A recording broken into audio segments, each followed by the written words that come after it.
Welcome back, traders and investors, to Benzinga's pre-market prep, brought to you by MarketFi. I'm your co-host Joel Alconin, along with Brianna Valesky, and we have John Carter on the line. He's the president of Simpler Trading, an options trader, president of Simpler Trading, and you've written few books there. John, how you doing today?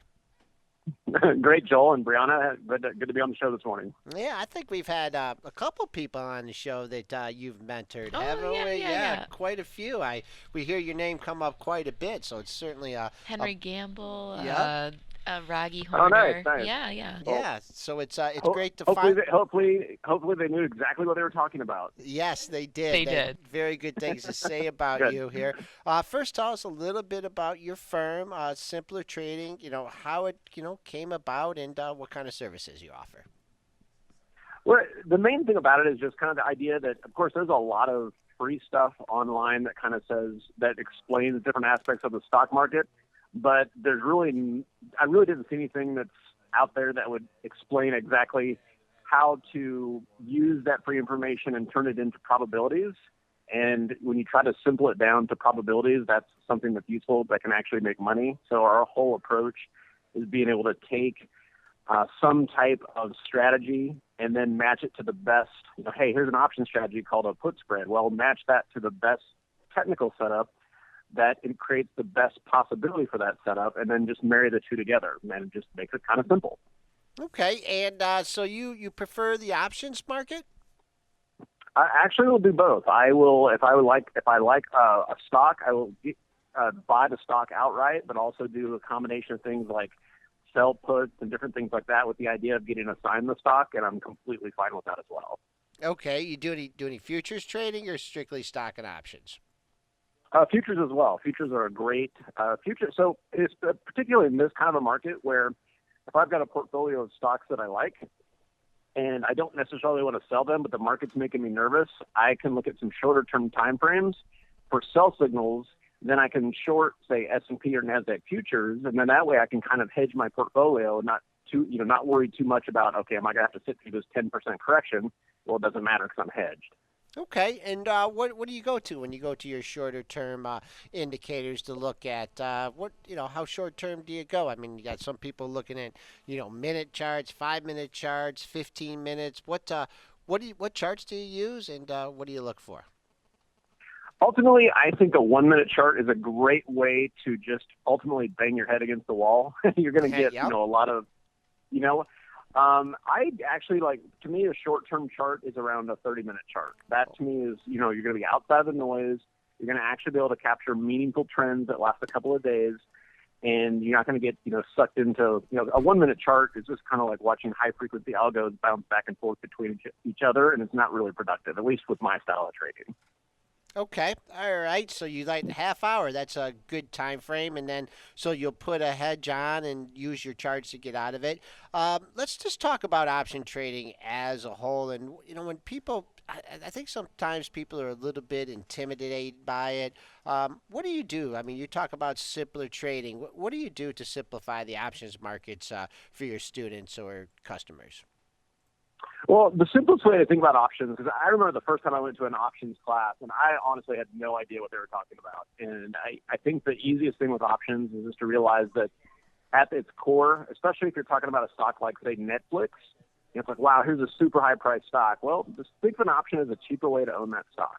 And if you come at it from that approach, I think it just makes everything else a lot easier. And then you can start getting into more complicated strategies of selling premium and things like that too. But at the very heart of it, it's a cheaper way to own the stock, and that's a good foundation just to kind of go on that options journey.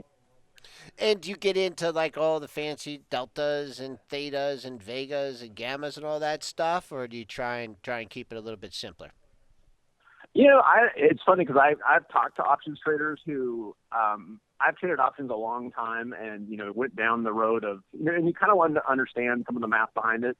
But there's a lot of stuff that you just don't need to know. And I know, some more advanced options traders could listen to me say that and just be horrified because it doesn't hurt. But at the end of the day, if there's a few components, like do you understand if this option is in the money or out of the money? And do you understand the probability that it's going to expire, worthless or not? And that's, one simple thing to look at. You can get that from the delta. that's enough to make you dangerous. The rest of it are going to be little add-ons and tweaks that may not necessarily enhance your returns. All right, let's move on to some individual issues here. And there's a term, and I'd like you just to explain to it, explain the meaning of it. You said talking about Facebook here, and you think they're pinning 80 on for the strike this week. Could you talk about that term and how you try and take advantage of it in the marketplace? Sure, and pinning's a term that's been around for a while, but it kind of lost some of its luster just because it just stopped working as much. But what I've found is that every once in a while, especially during that monthly expiration, it's not so much during the weekly expiration, but when there is a strike price that's within kind of a one standard deviation move that has a crazy amount of open interest, that pinning still works. And what that essentially means is if you look at Facebook open interest, you'll see the $79 strike and the $78 strike. Well, the $80 strike has hundreds of thousands of contracts of open interest. And literally what happens is funds that sold those contracts have a vested interest in making sure that they expire worthless. And you're going to see kind of a push and pull to that level. And it's almost like a magnet, and it'll just kind of get attracted to that $80 level. It doesn't mean it's going to close there exactly. It just means that the odds of it hovering near that $80 strike price are going to be high. So if somebody bought $81 calls, those most likely are not going to work. However, if you sold an $80, put or a call, those are the ones, that's where you make the money on that kind of a play. Okay, all right. So let's move on to some other hot stocks here. And boy, one of the hottest stocks in the market has been Ambarella, AMBA, the components maker for GoPro cameras. This thing has been on a tear here. Hope you've been playing it for the long side. Give us your outlook on Ambarella. So stocks like AMBA I love for a couple of reasons. One, it's in a hot industry. Two, it's not a huge company. The market cap now is about $3 billion. So there's a lot of room to grow. And what I also like about this is that it's got high short interest, meaning that hedge funds and everybody and their mother thought the stock was going to go down. So what happens in that kind of a combination is that when it starts to break out to new highs, these short sellers will get a little nervous and they start to cover. And what we've seen here has just been this fantastic surge of new buying and short covering that's driven the stock from $70 to $120 in a very short amount of time. And that is a perfect recipe where you get, a market cap of $2 to $3 billion, a company that's in a hot industry, it's trending higher, and the short interest continues to increase, and it's just a short squeeze. And those are some of the funnest plays imaginable for stock traders. And how have you played it? Do you play it with calls, short puts, owning the actual stock? How have you capitalized on it? So on something like this, if we look at something and say like, wow, this thing has got a lot of potential upside, selling puts has its place, but it's certainly not going to capture that move. So on something like this, I like to get a combination of in the money and at the money. And then what I call some lotto tickets, some out of the money calls in case this thing just really moves.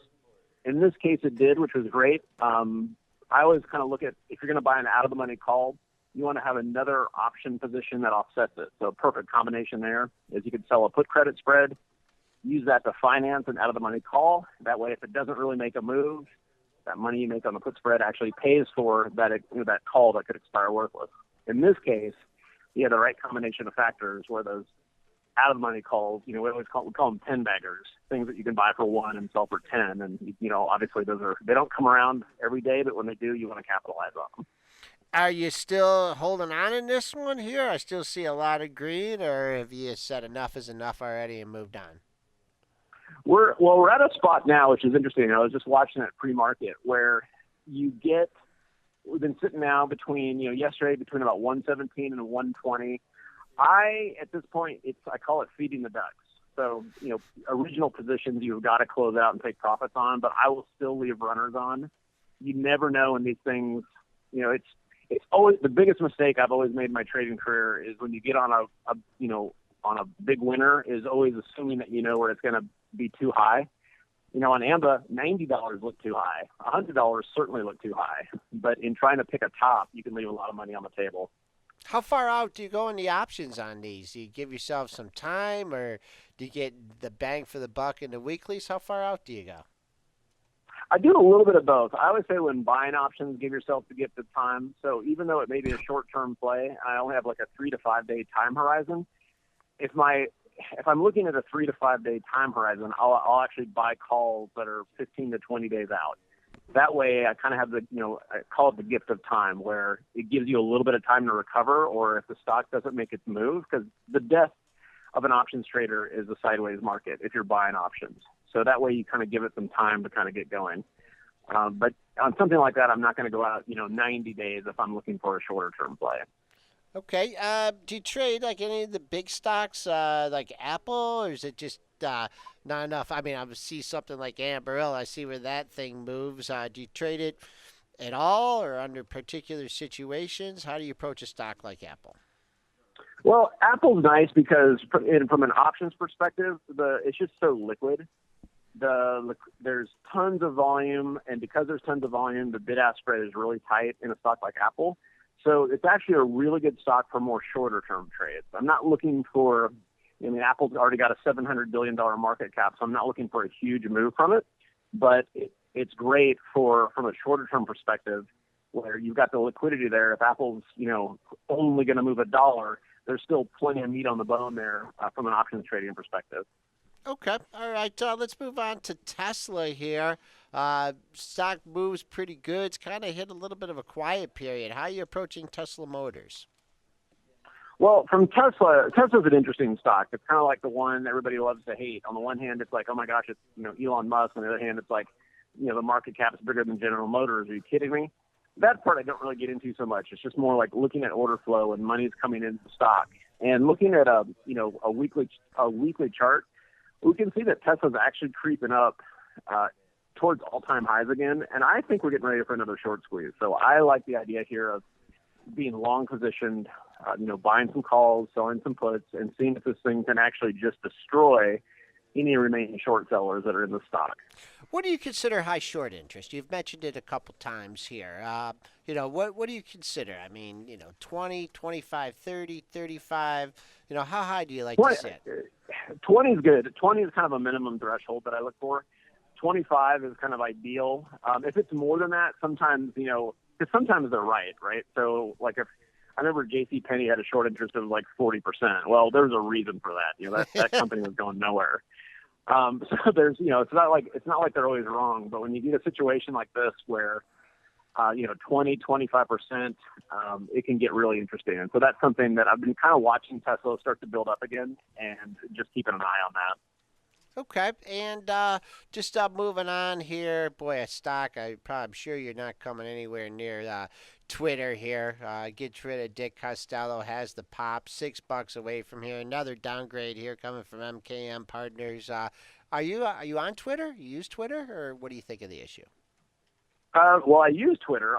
In terms of the stock, I think that there's a very valid question out there going like, here's this amazing platform, but how are they going to make money on it? So that's, I think, the question. And it's just really looking at, it's one of those where I've been trained. I can't imagine that this thing is going to start trending higher on its own. I think the only way it's going to go higher at this point is going to be more buyout rumors. But so we were talking about something like AMBA, where we'd want to buy calls and sell puts. With Twitter, it's just the opposite. Selling calls with the idea that they would expire worthless, and potentially even buying puts. I look at a stock like this, though, that has been trading very quiet. It's more of it's kind of like taking the opposite side of hope. There's going to be people out there who are buying out of the money options calls, hoping that it goes higher. And with a stock like Twitter, I'm comfortable taking the opposite side of that hope trade, where, hey, I'll sell the calls to you. Good luck.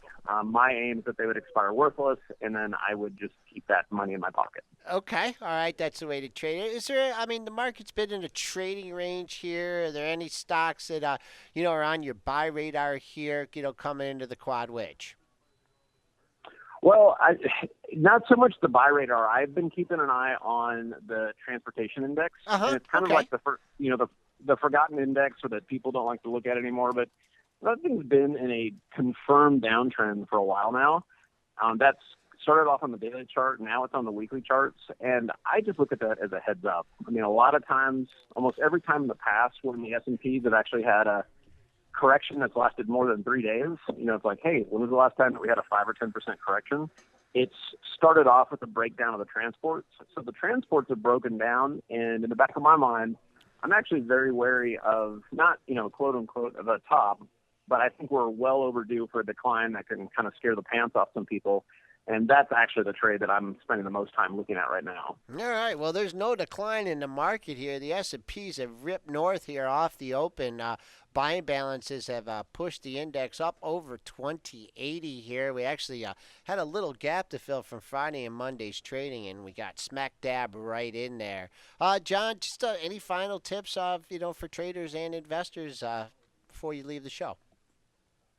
One of the things I found is like with monthly expiration like this, that you've got markets will rally in the monthly expiration, which is always great in terms of different strategies and things like that. But if you have a stock that you're, say, bullish this week and you own some calls, just keep in mind that monthly expiration tries to cause the most pain possible. And I would just encourage anyone, if you've got a call on a stock that you like, roll it out to next week, and so you can hold it through, get through that monthly expiration, and then typically once you get through the next week past monthly expiration, that stock is free to do it at once. But it's going to be clamped down. Yeah, that's a great point, and Dennis and I have talked about that, and several big issues, the pinning that goes on, and why it's always a little bit better to go out a little bit farther. Well, we've been on the line with John Carter. He's the president of Simpler Trading. Likes trading the options market. I can tell likes trading those momentum stocks as well. He's also a commodity trading advisor with Razor Trading.